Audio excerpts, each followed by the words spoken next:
नमस्कार. काय गाराट लिहून आहे ना? आव ना सगळे आव ना.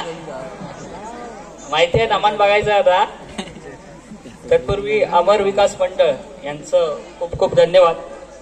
एवढं मोठं व्यासपीठ आहे, एवढं मोठं संस्था आहे आणि या संस्थेने मला इकडे बोलवलं त्याच्यासाठी खूप खूप धन्यवाद. कारण आज मी अनुभवाने छोटा आहे, वयाने छोटा आहे आणि तरी सुद्धा ह्या गावाने या संस्थेने इकडे मला बोलवलं आणि आपलंसं करून घेतलं. इथे इथपर येण्यापर्यंतचा जो काळ होता जो 5-6 वर्षापूर्वीचा आहे तो अजून सुद्धा स्ट्रगलरच आहे आणि ह्या पुढे सुद्धा शिकेल. तुमच्यापैकी सामान्य आहे. अजून सुद्धा गावाला गेलो, गावीच असतो कधी कधी, गावाला गेलो की अजून सुद्धा शान काढायला जातो किंवा काजू काढायला जातो. हे बघा हात पुरावा आहे काजूच्या बिया काढायच्या. तुमच्यापैकीच आहे. आज मी इथे मला एक प्रमुख पाहुणे म्हणून इथं बोलवलात त्यासाठी धन्यवाद. सुरुवात कशी करू समजत नाही कारण सुरुवात ही माझी युट्यूब क्षेत्रापासून झालेली. युट्यूब चालू केलं त्यावेळेस हा इव्हन घरच्यांचा सुद्धा सपोर्ट नव्हता. त्याचं कारणच आहे की घरच्यांना हे जग माहीत नव्हतं युट्यूब काय आहे. अजून सुद्धा महान म्हातारी लोक आहेत त्यांना युट्यूब म्हणजे काय तो माहीत नसेल कारण ते जगातलेच नाहीत. इंटरनेट त्यांना वापरताच येत नाही. तर युट्यूब हा असा क्षेत्र आहे की त्याच्यातून आपण चांगले काम करू शकतो, चांगल्या गोष्टी लोकांपर्यंत पोहोचवू शकतो. पहिल्यापासून सुरुवात केली तर मी युट्यूबच्या माध्यमातून गावाकडची संस्कृती दाखवण्याचा छोटासा प्रयत्न केलेला.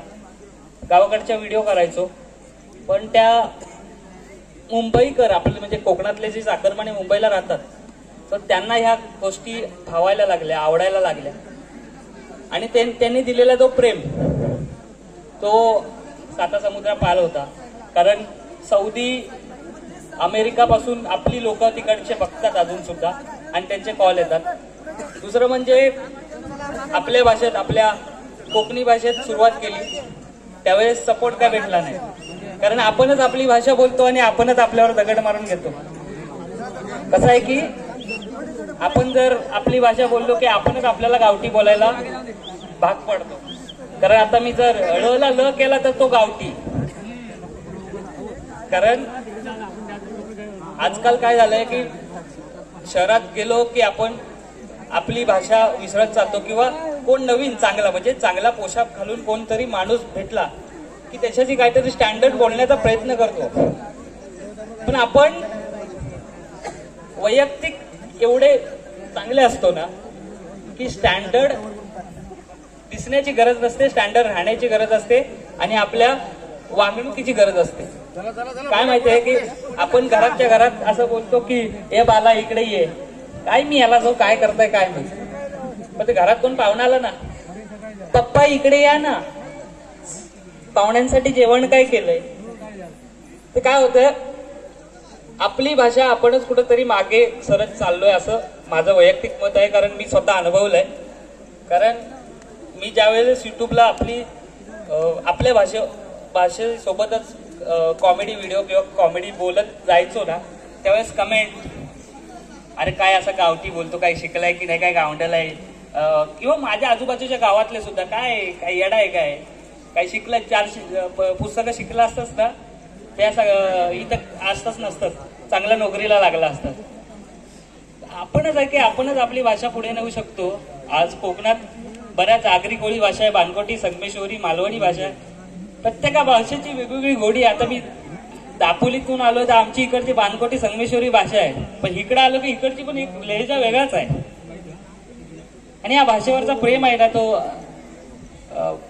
मला तर वाटतं आता आगरी कोळी भाषा आहे ती त्या भाषेवरची गाणी, त्या भाषेवरती केलेली बोलतो आपण शॉर्ट फिल्म असेल, आपण आवडीने बघतो ना. विनायक माळी त्याला आवडीने बघतो ना, का नाही आपणच करून नेऊ शकत आपली भाषा. असं आहे की स्टार्टिंगला तुम्ही काही गोष्टी नवीन करत असाल तर तुम्हाला सपोर्ट हा अजिबात भेटणार नाही, तुमच्या माणसांचा सुद्धा भेटणार नाही. आपल्याला सिद्ध करायला आपणच आहोत, आपणच आपल्या समोरच्याला सिद्ध करून दाखवायचा. मग आपल्याला सिद्ध करून झालं की मग आपल्यासोबत सपोर्ट करायला राहणार. अशीच युट्यूबची जर्नी होती. हळूहळू 1 लाख सबस्क्रायबर झाले, 1.5 लाख सबस्क्रायबर झाले, त्याच्यानंतरला युट्यूबला, इंस्टाग्रामला पण झाले. त्याच्यानंतर आता थोडा नाटकाकडे. आता इन्फ्लुएन्सर म्हटलं की कसं होतं की समाजात फक्त इंस्टाग्रामवर म्हटलं की 15 सेकंद रील करणारा ऍक्टर असंही समजूत झालेली आहे. पण ऍक्टिंग म्हणजे काय, ऍक्टिंगचा बेस काय, सो तो अजून शिकण्याचा प्रयत्न करतोय. त्यासाठी केलंय ते नाटक जॉईन. नमन हा लोककलेचा असा पाया आहे की तिथून स्टेजवर कसं वावरावं ते कळतं. अजून सुद्धा आता इकडे नमनाला कलाकार आले. प्रत्येक कलाकाराचा मी एक रिस्पेक्ट ठेवतो, कारण हा कलाकार हा रात्रंदिवस त्या कलेसाठी झटत असतो. जरी रात्रभर तो कला सादर केली नाही तरी सकाळी तो 7 का 8 वाजता आपल्या कामाला जातो.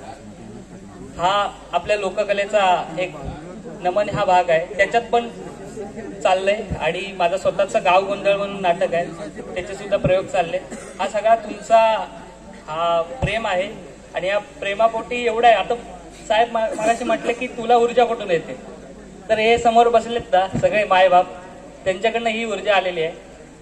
निगेटिव्ह थिंकिंग, निगेटिव्ह बोलणारे भरपूर भेटतात, पाय खेचणारे भरपूर भेटतात, पण त्यांच्याकडे लक्ष नाही आपला गोल काय आहे, आपण करायचं काय तेवढं लक्षात ठेवायचं. आज माझं वय आहे 25, पण या वयात मी काय केलंय हे मी अजून सुद्धा साहेब समाधानी आहे. काय माहितीये की माझ्या आईचं मी स्वप्न पूर्ण केलंय. मी आयुष्यात काय करेन मला माहित नाही, पण आईचं स्वप्न होतं 5-6 वर्षापूर्वी स्वतःचा रूम पाहिजे. आईसाठी मी रूम घेऊन घेतला. अजून सुद्धा स्ट्रगल चालू आहे माझा. पण आपण आयुष्य जगतोय ना, माझ्या वयाच्या मुलांना सांगतोय मी, काय कुठल्या धुतल्या दानलाचं नाही आहे, पण आपण आयुष्य जगतोय ना, तर ज्यांनी जन्म दिलाय ना त्यांना कधी एकटं पाडू नका. आणि त्यांच्या जर चेहऱ्यावर हसू असेल ना तर आपण जग जिंकलो. अमर विकास मंडळ आणि इथे आपलं व्यवसाय, आपलं व्यासपीठ, बरेच असे व्यावसायिक इथे आलेले. त्यांच्याकडनं पण मला शिकण्याचं काय, मी प्रत्येक ठिकाणी जातो काय ना काय शिकण्याचा प्रयत्न करतो.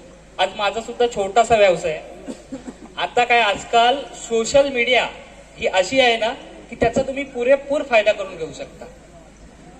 आजकालची पिढी सोशल मीडियावरती पबजी ह्या त्या इंस्टाग्राम ह्या, मी सुद्धा रील करतो, पण रील करून त्याचा फायदा काय उचलू शकतो आपण, की मार्केटिंग घेऊ शकतो. मार्केटिंगच्या मार्फत आपण आपला व्यवसाय पुढे नेऊ शकतो, लोकांपर्यंत पोहोचवू शकतो. पूर्वी माझा व्यवसाय होता त्यावेळेस मला पेपरातून किंवा असे बॅनर देऊन करायला लागायचे, पण आता खूप इझी झालंय त्या गोष्टी सोशल मीडियाच्या मार्फत. त्या गोष्टी आहेत. बरेच व्यवसायाला पण बऱ्याच गोष्टी आहेत ज्या तुम्ही करू शकता. माझा छोटासा व्यवसाय आहे रॉयल कोकणी शॉपिंग या नावाचा, जो मी सिजनेबल गणपती शिमगा असेल या सगळ्या वेळेस स्वतःचा एक टी-शर्ट छापतो. तो तिकडे पण वेळ जातो, इकडे पण देतो. म्हणजे समाधानापुरता आहे व्यवसाय आणि तो पुढे सुद्धा नेण्याचा प्रयत्न करतोय. एवढं बसून थोडंसं भाषण थांबवतोय. खूप खूप धन्यवाद.